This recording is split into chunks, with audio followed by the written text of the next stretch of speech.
उत्तर प्रदेश के हाथरस में भगदड़ की घटना और 121 लोगों की मौत के बाद से सूरजपाल उर्फ नारायण साकार हरि उर्फ भोले बाबा की खासी चर्चा है।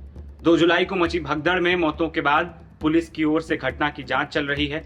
हादसा भोले बाबा के प्रवचन के खत्म होने के बाद बेकाबू भीड़ के कारण, लेकिन भोले बाबा का नाम यूपी पुलिस की एफआईआर में दर्ज नहीं है, न ही सामने आई एसआईटी रिपोर्ट में बाबा का कहीं कोई जिक्र है। लेकिन बाबा के कई प्रदेशों तक फैले साम्राज्य को लेकर आए दिन खुलासे हो रहे हैं। इसी कड़ी में बाबा के दोस्त और यूपी पुलिस में बाबा के साथ लंबे समय तक काम करने वाले नाजर सिंह ने बड़े हैरान करने वाले दावे किए।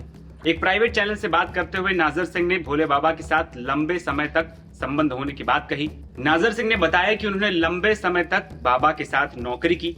नाजर सिंह ने यह भी दावा किया कि बाबा के पास पहले भी कोई शक्ति नहीं थी और अभी भी ऐसा कुछ नहीं है। भोले बाबा के दोस्त नाजर सिंह ने यह दावा किया कि नौकरी के समय उनका अध्यात्म की तरफ कोई भी झुकाव नहीं था। नाजर सिंह ने खुलासा करते हुए बताया कि उनकी पत्नी ने सबको ये बता रखा था कि वो भगवान विष्णु के अवतार हैं और पत्नी के प्रचार का लाभ ही बाबा ने उठाया।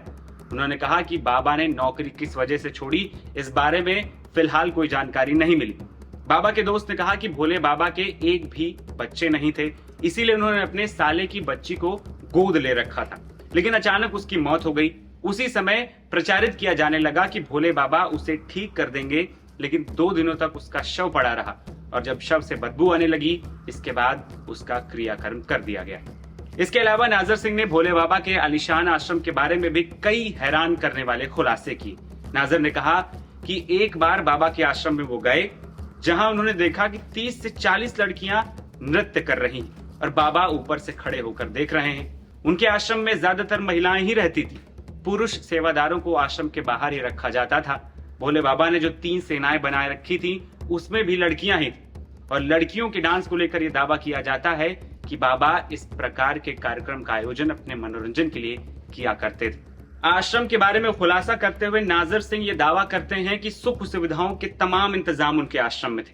वो आश्रम में दूध से नहाया करते हैं। इसके बाद इसी दूध से खीर बनाई जाती है और भक्तों में प्रसाद के तौर पर इस खीर को बांट दिया जाता है। भोले बाबा के बचपन के दोस्त आगे बताते हैं कि बाल्यकाल यानी बचपन से लेकर नौकरी के दिनों तक अध्यात्म की तरफ उसका बिल्कुल भी रुझान नहीं था।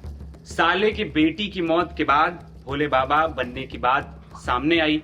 बच्चे की मौत सूरजपाल की नौकरी छोड़ने के करीब 1 से 1.5 साल के भीतर हुई थी। उन्होंने कहा कि कैमरे में सूरजपाल खुद को भोले बाबा यानी भगवान विष्णु कहते हैं।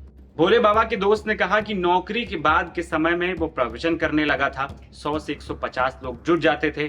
अब कोई मंच पर बैठेगा तो कुछ न कुछ तो बोलना शुरू ही कर देगा। बाद के समय में उसके चमत्कारों की चर्चाएं शुरू हो गईं, भीड़ बढ़ने लगी। इसके बाद लोग इसके प्रवचन में ज्यादा तादाद में आने लगे। वहीं अब तक मिली जानकारी के मुताबिक बाबा के पास 1-2 नहीं बल्कि 24 आश्रम है, जबकि इसका 100 करोड़ रुपए का विशालकाय साम्राज्य है। बाबा अलग अलग राज्यों में कार्यक्रम करते हैं, जहां लाखों की भीड़ जुटती है। बाबा की लोकप्रियता और उन पर उनके भक्तों के विश्वास का अंदाजा इसी बात से लगाया जा सकता है कि हाथरस हादसे में जान गंवाने वाले लोगों के परिजन भी बाबा को हादसे का जिम्मेदार नहीं मानते। खैर, देखना यह होगा कि आने वाले समय में कोर्ट या फिर सरकार द्वारा गठित जांच आयोग इस मामले में बाबा का हाथ मानता है या फिर नहीं। मेरा नाम है आदर्श और आप देख रहे थे एनबीटी ऑनलाइन। नमस्कार।